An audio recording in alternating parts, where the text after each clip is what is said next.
Slantagal. Welcome to Albion's Adventures.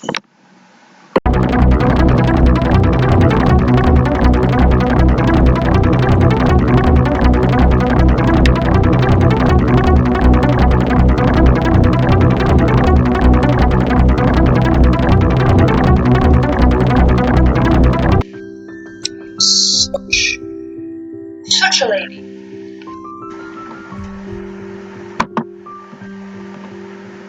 July 3rd. June 2nd, July 3rd. You lied to me. I winced. She knew how to look through my lies. It was unbelievable. I don't need this now. No. No. No, I'm not sure. It was unbelievable. My mother clicked her tongue in obvious disapproval before walking past me towards the drawing room. I sighed and followed suit. We entered the dining room where Sophie was cleaning the tea Isaac was previously having. Leave the tea. Bring new cups. Oh, I don't like your voice. Yes, madame. Man, Sophie's voice is so different when she's talking to her. Sophie quickly left the room with the used cup Isaac had, leaving me and my mother alone. My mother sat down, waiting for me to sit across from her in the empty seat. I quickly obeyed her silent command to do so, looking to her and sitting up properly as I could. I'm not going to try. How old are you now? Almost 30. 17, Mother. 17 and still unmarried. What am I to do with you? I bit my tongue. I knew better than to speak back to my mother when she talked to me like that. She'd been hoping one day I would marry, but it was becoming futile. Anyways, I will be staying here for a couple of days to deal with some in-town business. I expect you to entertain Mr. Newport properly should he return.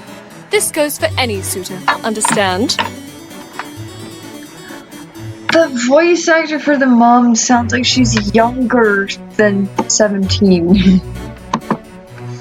I don't know, I just feel like the mother's voice is too young. Yes, Mother. The dinner schedules will be upheld as I am here. If you are not at dinner during the scheduled time, you will not eat. Understand? Okay. Sounds like my grandma now. Yes, Mother. Good. My mother was strict, but for good reason. She wanted me to be a perfect lady suitable for marriage and upholding the family. If I was a toe out of line, I would be lectured until I regretted ever disobeying. We drank tea, barely speaking to each other before I was dismissed back to my room. Quickly stood, bowed, and left. Sophie followed behind 2 steps away from me. I entered my room and slumped down and let out a tired sigh. So Mother's here. Wonderful. Oh, come now, ma'am, you should be happy. I walked to my bed and sat down, feeling exhaustion take over my body like a gust of wind. I thought of the suitor. He was polite, but was he really? He seemed young and bright and seemed like a good idea to try and be with him, but it would indeed make my mother happy. Yeah, it would. That would be the smart thing to do. On the other hand, I still like Jack. He kept me enthralled with his spell, and I didn't know how to proceed with him. Mother would never approve, but I couldn't deny my feelings so easily. I looked through my window. It's not fair, is it? You keep saying that, miss. If you keep looking at it like that, you'll never get oranges. I forgot about that conversation. Oranges.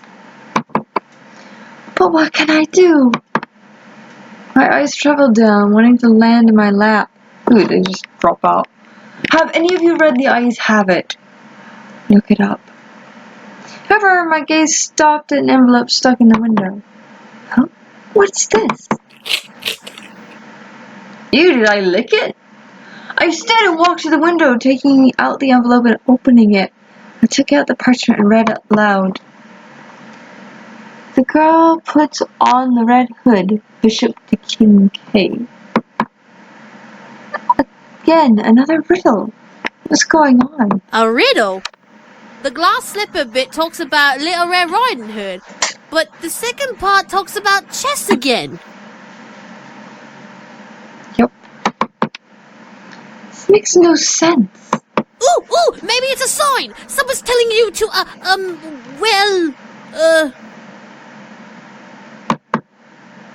I don't think so, Sophie. Was I sure, though?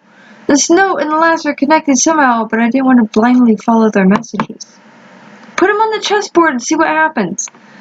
I guess I'll wait for another one. If another one appears, I'll try to sort this out.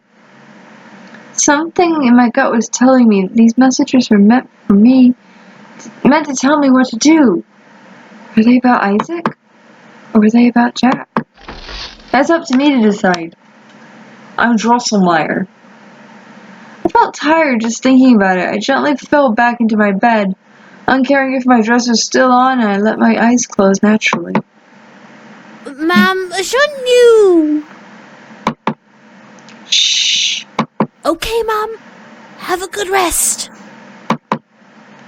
Listen as Sophie left the room, leaving me alone. I kept my eyes shut, letting my exhaustion take hold of me and bring me to a world of sleep. I didn't mind that the corset binding me limited my breath. I felt peace resting in my bed.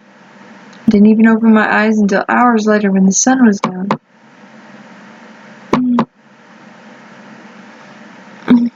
I sat up, wincing at the squeeze of my corset had on me. I looked around and realized that now the stars and night sky were out. I had missed dinner. I missed eating. What am I going to do? I had the sandwiches. I asked myself that question. I looked at my desk where a plate covered by a small tray cover sat. I stood and walked over, opening it to reveal a plate of food.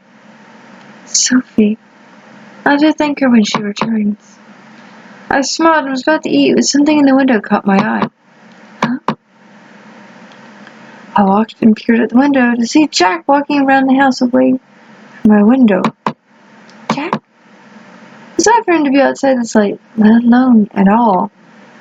He never really went outside unless someone needed to be escorted in. Why was he outside now? I quickly rushed to my dresser, but before I touched the knob, I stopped and stared at my hand. Was it a good idea sneaking out late at all to see what my butler was doing? I bit my lip, remembering the note I received before I fell asleep. Girl puts on the red hood. What is this talking about? Oh, that's silly to believe, but almost frightening how accurate the situation I was about to go into. Now I was unsure. Should I follow? Yes! I nodded to myself. I want to know. I took the knob and opened the dresser, taking out the night shawl and covering my shoulders with it. I closed the door and quickly snuck out of my room. It was quiet in the house, which both irked me and made me feel relieved. As long as I remained quiet, I'd not be found. I quickly tiptoed my way to the front, opened the door, and snuck out towards the direction Jack was heading. The gravel underneath my shoes crackled and shuffled, making me wince with each step. I didn't want to find out I was following him and watching. Well, I didn't succeed. My lady? English. Yeah, lady. I froze, staring at the corner I was about to turn. How did he know it was me? I know it's you. Come on out. How did you know it was me? Drats! I peeked around the corner, seeing carrying a lantern and staring my direction. How'd you know it was me? How did you know it was me? I can recognize your perfume and powder, my lady. Are you saying I stink? Right. There's no use in sneaking. I quickly walked over to him and looked up his dimly lit face, unsure of what to say now that I was caught. My lady, you shouldn't be out this late. Man, you sound angry. I'm sorry, I woke up and... There's no excuse, my lady. Come, we must get you back inside. No! I want to know you have to, this dark dungeon where you keep dead bodies or something. I want to know. I couldn't even fight back. I was quickly taken back to my room without any question. Next morning, I was dressed by Sophie and brought before Isaac. To my surprise, my mother had arranged a marriage between him and me. Flick stood at my mother's side, watching as I was proposed to by Isaac. I had to say yes. My mother's eyes forced me to say yes.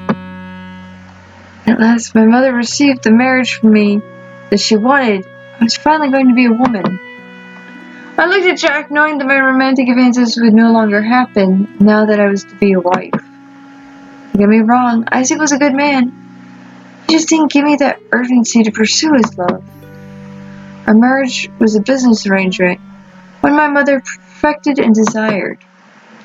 My life was full of lemons, ready for lemonade. They are too bland to sell. Ending. The lady locks the girl in her tower. The queen takes bishop. Oh man, what did I do wrong? I should have worn the red dress and gone after him. Queen takes bishop. Oh my gosh, there's gonna be more than one ending. Oh, I want to keep doing them all. We're gonna try to reload this. Leave the tea. Yes, madam. Howard. So, anyway, the dinner's good.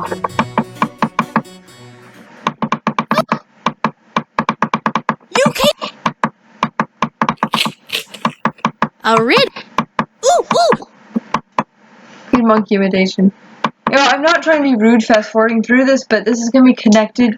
I mean, just like added on to my other videos, so. Ma'am, shouldn't you? Shh. Okay, Mom. Have a good rest.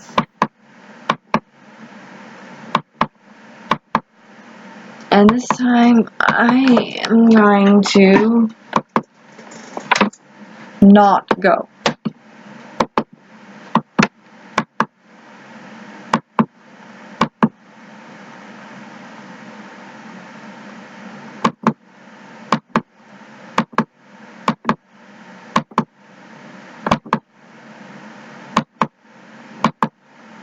No, don't fall. I shook my head.